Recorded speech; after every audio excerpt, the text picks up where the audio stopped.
Hi everybody, Pastor Mick here from Milford First United Methodist Church. I'm going to talk to you a little bit this morning about what we're going to be discussing this Sunday morning in worship. We're going to be looking at Matthew 18, and this is the parable of the unmerciful servant.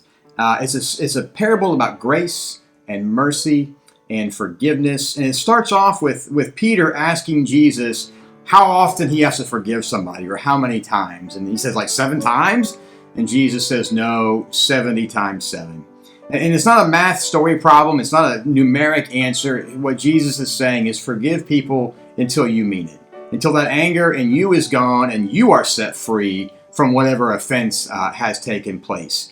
And so he then tells this story of this unmerciful servant, this parable. He says the kingdom of God is like this. And there's a servant that owes an insurmountable debt to his master, to his king. If he lived 1,000 lifetimes, he could not pay it back. And the king forgives it completely, free of all this debt. And you can imagine how good the servant feels. And he goes out, he's excited, and he comes across a friend of his who owes him a little bit of money. And he pushes him against a wall and says, I want my money now. And when the king hears this, he calls the servant back in and he says, no, you blew it, buddy. That's not how this works. I forgave you. I expect you to forgive others. And so the king has him thrown in jail.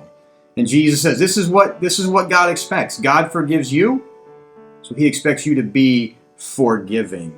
And the cool part about that is when we are forgiving, it sets us free. All that anger and animosity and all those things that chew away at us just float away, and we let those go. And that is what kingdom living is all about, that peace of Christ that just permeates every part of our being. If you would like to have that kind of life for you, I invite you to come and check us out this Sunday at 9 o'clock. We have our contemporary worship in the Great Hall.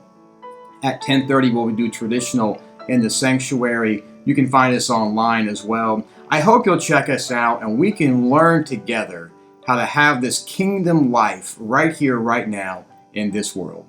I look forward to seeing you on Sunday. God bless.